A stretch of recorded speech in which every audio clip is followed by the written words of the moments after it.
Hello everyone, I hope आप सभी बहुत अच्छे से होंगे।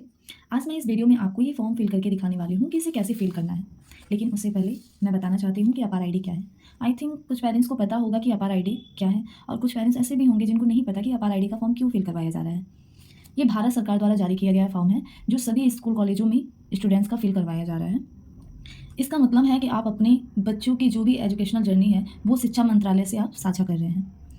ये आईडी भारत सरकार के शिक्षा मंत्रालय द्वारा ही शुरू की गई है, जिसमें 12 अंकों की यूनिक आईडी होगी, जैसे कि हमारे आधार कार्ड में होती है सेम वैसे। ये नेशनल एजुकेशन पॉलिसी 2020 के तहत लागू की गई है, जिसमें one nation one student ID रहेगी, यानी एक राष्ट्र एक छात्र आईडी। अब जान लेते हैं कि इसके उद्देश्य क्या है, आखिर गवर्नमेंट हमसे क्यों फिल करवा रही है। पहला उद्देश्य है छात्रों को उनकी पूरी शैक्षणिक यात्रा के लिए एक अस्थायी अकादमिक पहचान प्रदान करना। दूसरा, छात्रों के सभी शैक्षणिक रिकॉर्ड जैसे मार्कशीट, सर्टिफिकेट, डिग्री को डिजिटल रूप में सुरक्षित रखना। जैसे कि अगर आप अपने पास्ट में जाके देखेंगे तो हमारे 10th 12th ग्रेजुएशन की मार्कशीट सेफ रहती है, जो उसके ऊपर पढ़ाई 10th के ऊपर हम पढ़ाई करते हैं। लेकिन जो उसके पीछे की पढ़ाई रहती है, बहुत लोगों के पास मार्कशीट होंगी, बहुत लोगों के पास नहीं होगी। लेकिन इसमें आपके बच्चों की, अगर वो नर्सरी से पढ़ रहे हैं और अपार आईडी बन रही है नर्सरी से, जो भी अभी छोटे बच्चे हैं, तो उनकी पूरी मार्कशीट इसमें रखी जाएगी।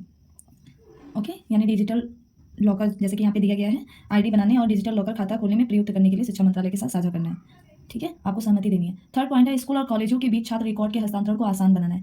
जब हम एक स्कूल से दूसरे स्कूल में अपने बच्चों को डालते हैं तो एक ट्रांसफर यानी सर्टिफिकेट यानी टीसी लगती है। अब इसमें क्या होगा कि आपको ऑनलाइन उसमें हस्तांतरण हो जाएगा, आपको उसमें परेशान होने की जरूरत नहीं होगी। और सबसे इंपॉर्टेंट है शिक्षा प्रणाली को पारदर्शी और सुव्यवस्थित बनाना, यानी जो भी शिक्षा प्रणाली है वो बिल्कुल शीशे की तरफ साफ रहेगी कि आपके बच्चों को क्या मिला है, कितने मार्क्स मिले हैं, उनकी क्या क्या सर्टिफिकेट हैं, क्या डिग्रियां हैं। जैसे कि कोई ऐसा होता है डुप्लीकेट ऐसे सर्टिफिकेट लेके दिखा देता है, तो अब इसमें ये नहीं हो पाएगा। ठीक है, अब हम इसके जानते हैं प्रॉफिट क्या है। सबसे पहला, लाइफ टाइम पहचान। यह आईडी छात्रों के साथ उनकी पूरी पढ़ाई के दौरान रहती है। जब तक वो पढ़ रहे हैं तब तक ये रहेगी, उसके बाद भी रहेगी। लेकिन ये नर्सरी, एलकेजी, यूकेजी, अगर यहाँ से बच्चे पढ़े तो यहाँ से रहेगी। 6 से है, अगर 6 क्लास में अभी तो 6 टू जहाँ तक पढ़ेंगे वहाँ तक रहेगी। उनकी जो भी सर्टिफिकेट मिल रही है, स्पोर्ट में है वो या किसी भी एक्टिविटी में है, तो इसमें डाटा फिल किया जाएगा। सेकंड है डिजिटल रिकॉर्ड। सभी शैक्षणिक दस्तावेज एक जगह पर सुरक्षित रहते हैं, जिससे कागजात खोने का डर खत्म हो जाता है। जैसे कि मैंने कहा, अभी हम लोग पास्ट में जाके देखें तो बहुत से लोगों के पास ऐसा होगा कि पीछे के सर्टिफिकेट नहीं होंगे, लेकिन इसमें हमेशा रहेगा कागज और कहीं खोने का डर नहीं होगा। थर्ड है सुविधाजनक ट्रांसफर। मैंने ऊपर भी इसको बताया कि स्कूल या कॉलेज बदलने पर आसानी से रिकॉर्ड ट्रांसफर हो जाता है, परेशान होने की जरूरत नहीं पड़ेगी। फोर्थ है डेटा सुरक्षा। छात्रों के रिकॉर्ड सुरक्षित रहते हैं और केवल अधिकृत संस्थानों को ही एक्सेस दिया जाता है। यानी इसमें आपके जो भी छात्र हैं उनके रिकॉर्ड क्या होंगे, सुरक्षित रहेंगे, सेफ रहेंगे। ये उन्हीं संस्थानों को दिया जाएगा जो कि गवर्नमेंट के अकॉर्डिंग अधिकृत रहेंगे कि उनको देना है। ठीक है, तो अब सभी लोग अपार आईडी के बारे में अच्छे से जान चुके हैं। अब हम इस फॉर्म को फिल करेंगे और देखेंगे कि क्या किस रो में फिल करना है। ठीक है, तो सबसे पहले रो में स्कूल का नाम फिल करना है। तो मैं यहाँ पे अपने स्कूल का नाम फिल कर देती हूँ, SR international academy, Gajpur, Banspar, Gorakhpur.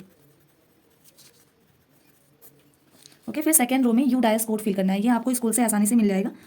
तो मेरी स्कूल का यू डायस कोड है 09581506811। ओके, फिर थर्ड रो में मैं पिता, माता या कानूनी अभिभावक का नाम, जो भी आपके इस अपार आईडी के लिए सहमति दे रहे हैं उनका यहाँ पे नेम लिखना है। तो मैं यहाँ पे अपने पिता का नाम लिख दे रही हूँ। ओके, फिर जिनका यहाँ पे आप नाम लिखोगे उनका आपसे रिलेशन क्या है यहाँ पे फिल करना है। तो मैं यहाँ पे पिता फिल कर दे रही हूँ। और फिर उनके प्रमाण के अकॉर्डिंग आपको आधार, पैन, APIC, DL या पासपोर्ट जो भी आप लगा रहे हो उस पर टिक करना है। तो मैं यहाँ आधार लगा रही हूँ, तो आधार पे टिक करूँगी और फिर उसका नंबर यहाँ पे आपको लिख देना है। तो यहाँ पे मैं अपने फादर का आधार नंबर लिख रही हूँ। लास्ट में मैंने जो ये XX किया है आपको नहीं करना है, आपको पूरा आधार नंबर लिखना है। फिर छात्रा या छात्रा का नाम, जो भी नेम है छात्र या छात्रा का, यहाँ पे नेम मेंशन करना है। ओके, फिर हम आ जाते हैं नीचे, जो भी मैंने बताया है यहाँ पे उसी के बारे में लिखा हुआ है। अब यहाँ पे सहमति का दिनांक, आप जिस दिनांक को ये फॉर्म फिल करके दे रहे हैं उस दिनांक को यहाँ पे डालना है।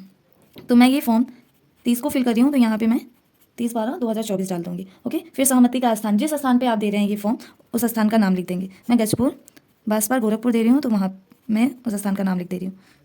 सॉरी, बांसपार, गोरखपुर। फिर यहाँ पे जिसका आपने यहाँ पे नेम मेंशन किया है उन्हीं का हस्ताक्षर यहाँ पे रहेगा, पिता, माता या कानूनी अभिभावक। ऐसा नहीं है कि यहाँ पे आप अपने फादर का नाम मेंशन करो और यहाँ पे माता का सिग्नेचर करवा लो। तो यहाँ पे आपके फादर का ही सिग्नेचर होगा अगर फादर का नाम लिखें। फिर जो ये नीचे का है ये स्कूल का वर्क है, इसमें आपको कुछ भी नहीं करना है। आई होप आप सभी को ये फॉर्म कैसे फिल करना है अच्छे से समझ में आया होगा, फिर अपार आईडी की वैल्यू भी समझ में आई होगी। Thanks for watching video.